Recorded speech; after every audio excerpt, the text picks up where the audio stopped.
কাৰাবন্দী সন্ত্ৰাসবাদীও পাকিস্তানত পিতৃহৰ সুযোগ লাভ কৰে। পাকিস্তানৰ চৰিত্ৰ আৰু সন্ত্ৰাসবাদ প্ৰীতি উদঙাইছে সাংসদ আছাদুদ্দিন ওৱেইছিয়ে। আলজেৰিয়াত সাংসদগৰাকীয়ে মুখা খুলিছে পাকিস্তানৰ। বিশ্বৰ বিভিন্ন দেশত এতিয়া ব্যস্ত ভাৰতৰ পৰা যোৱা 7টাকৈ প্ৰতিনিধি দল। একেমুখে ভাৰতৰ সন্ত্ৰাসবাদ বিৰোধী স্থিতি বিশ্বৰ আগশাৰীৰ দেশৰ আগত স্পষ্ট কৰিছে প্ৰতিনিধি দলসমূহে। সন্ত্ৰাস্ত পাকিস্তানৰ চৰিত্ৰ বিশ্বত প্ৰতিস্থাপিত কৰিছে ভাৰতৰ এই কূটনৈতিক মিছনে। আলজেৰিয়াত ব্যস্ত বিজেপি সাংসদ বৈজয়ন্ত পাণ্ডাৰ নেতৃত্বত যোৱা প্ৰতিনিধি দল। এই প্ৰতিনিধি দলৰ অন্যতম সদস্য সাংসদ আছাদুদ্দিন ওৱেইছি। সাংসদজনে আলজেৰিয়াৰ প্ৰৱাসী ভাৰতীয়ৰ সন্মুখত দাঙি ধৰে পাকিস্তানৰ প্ৰকৃত স্বৰূপ। সন্ত্ৰাসবাদীক বিশেষ শুশ্ৰূষাৰে নিৰাপত্তা প্ৰদান কৰে পাকিস্তানে। জাকিৰ ৰেহমান লাখভি এটা দুৰ্ধৰ্ষ সন্ত্ৰাসবাদী। কাৰাবন্দী হৈ আছে এই সন্ত্ৰাসবাদীটো। ইয়াৰ পিছতো জাকিৰ ৰেহমান লাখভি হ'ব পাৰিছে পিতৃ, অৰ্থাৎ জেলত থাকিলেও মুক্তমনে বিচৰণৰ সুযোগ পাকিস্তানে প্ৰদান কৰে সন্ত্ৰাসবাদীক। আলজেৰিয়াত পাকিস্তানৰ বিৰুদ্ধে এই মন্তব্য সাংসদ Asaduddin ওৱেইছিৰ। And in fact, there was this one terrorist called Zakir Rahman Lakhvi. No country in the world will allow a terrorist who's facing a terror charge.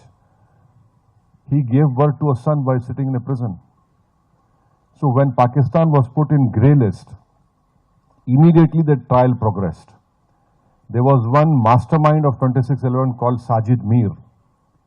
He was the main brain behind of telling David Headley to change his name from Dawood to David Headley. Pakistan was denying the Indian investigators that no, Sajid Mir is dead. There was an important meeting in Germany. Pakistan came forward and said, yes, Sajid Mir is alive. So dead people become alive in Pakistan only because of FATF grey list. কেৱল এয়াই নহয়, পাকিস্তানক সন্ত্ৰাসবাদীৰ অভিকেন্দ্ৰ আখ্যা দিলে আছাদুদ্দিন ওৱেইছিয়ে। পেহেলগামৰ ঘটনাৰ পিছৰে পৰা পাকিস্তানৰ বিৰুদ্ধে আক্ৰমণাত্মক স্থিতি লৈছে AIMIMৰ নেতাজনে। ভাৰত চৰকাৰক কঠোৰ স্থিতি লোৱাৰ পোষকতা কৰিছিল আছাদুদ্দিন ওৱেইছিয়ে। ভাৰতৰ কূটনৈতিক মিছনত স্থান লাভ কৰাৰ পিছত যিসমূহ দেশ প্ৰতিনিধি দলে ভ্ৰমণ কৰিছে, এই দেশসমূহত পাকিস্তানক কঠোৰ ভাষাৰে সমালোচনা কৰিছে Asaduddin ওৱেইছিয়ে।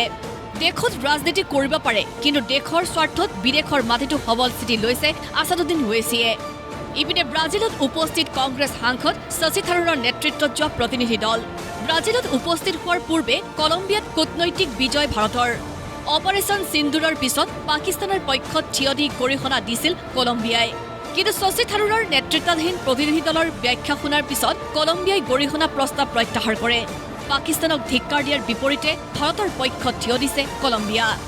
Colombia, there had unfortunately been a statement issued during Operation Sindhu, which actually condoled the Pakistani victims rather than saying anything about India.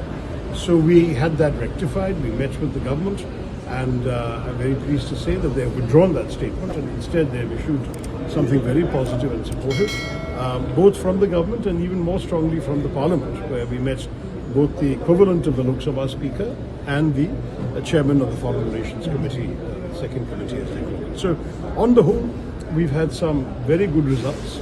এয়া ভাৰতৰ কূটনৈতিক মিছনৰ সফলতা। এক ভাৰত এক বাৰ্তা সঠিকভাৱে বিশ্বৰ সন্মুখত উপস্থাপন কৰিছে পাকিস্তানৰ কুকৃতি।